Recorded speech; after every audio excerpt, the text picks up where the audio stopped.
Hello, folks. This is Kevin from Good Day, Good Prayers. Hope you're having a great day. I am working today with a new microphone system, and I'm going to check and see if this system will allow the sound to become a little bit louder so people can hear it a little bit better. Because some people are having a difficult time hearing everything that I talk about. So I'm going to go ahead and do my next video. This video is Life 4, and I have my notes right here in the way of everything, and there we go. Hopefully that'll be back where it all belongs. Now, the first thing that we're going to discuss are the continents themselves. It looks as if, based upon the way that each of the continents is cut out, that at some point in time the continents were all together. And I guess that's possible that that could be the case, although there are some continents that are under the water, former continents that used to be a part of the landmass that was above the ocean, and now it is somewhere in the ocean. And so those continents are not right now able to be called continents. And so it makes us wonder, when the continents separated, exactly what happened.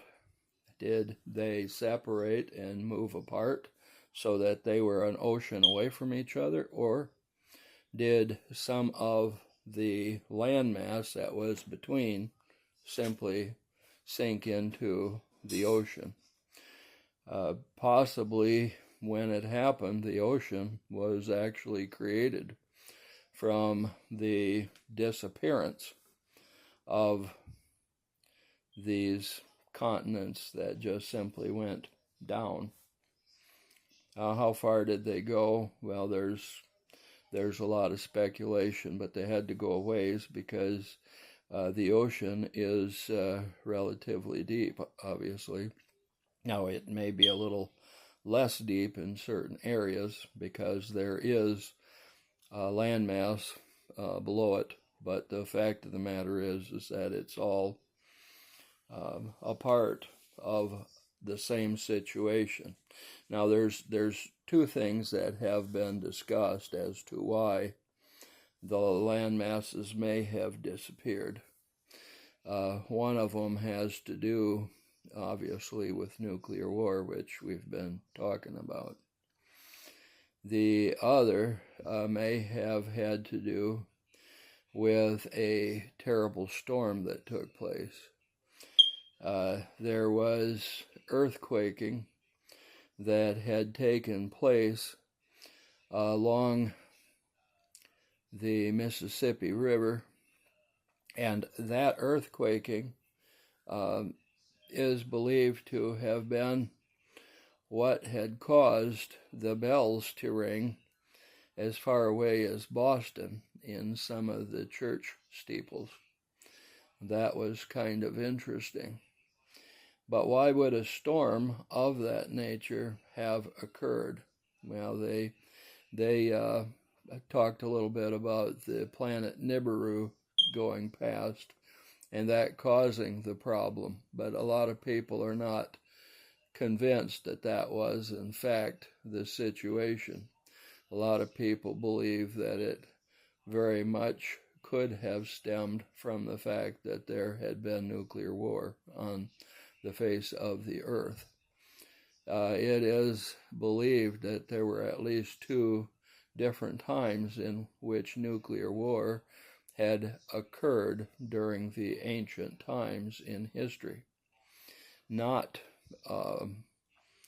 having involved people from this planet, but most likely involving visitors that had a reason to want to eliminate population.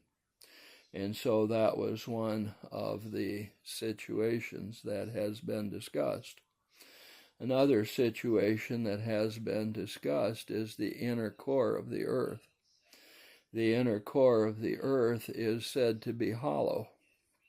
Now, because of the fact that it's hollow, on the inner part of it then, along the edges, there are continents.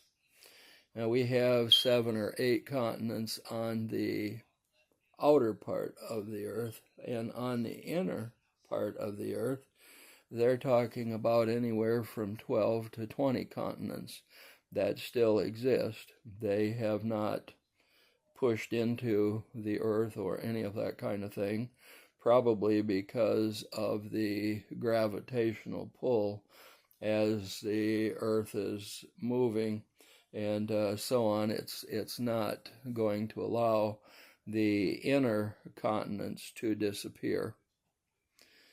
Kind of an interesting philosophy and kind of an interesting theory, to say the least. But how is it that there could be as many as 20 continents on the inside when the inside surface is so much smaller than the outer surface around the outside? Why do you have 7 on the outside and as many as 20 inside? Well, obviously those continents would be quite a bit smaller, and that would be the only way. But the fact that there's 3 times as many as there is on the outside of the earth is very interesting. Another thing that's very interesting is the people that live on those continents. And from what is being discussed, most of those continents actually have people. And there are nationalities, just like you have on the outside of Earth. You've got French and German and English and Canadians, and you have people from the Middle East and people from South Africa and just all over the world. But there's also that same phenomena inside of the earth, according to what they are saying. Now, a lot of this is going to most likely be coming out within the next 20 years. And the fact is that these people are going to begin to show the kind of pictures and so on that people are going to want to see. You'll probably see videos from these people and so on. But it doesn't look to me like a lot of the controls were from down there. There is a third group of individuals that are said to live here on the earth, and those are the people that are in the tunnels and the deep underground military bases, and they're actually between the inner group of continents and the outer group of continents on the earth. Kind of an interesting thing. And a lot of the people, the beings and or creatures that are in those places there are actually considered to be in control of a lot of things. Now, we're starting to see from some of the court cases and so on that people like Barack Obama and some of these other people in D.C. and also in other national capitals were the people that were in charge doing a lot of this stuff. The question is, who are they getting their orders from?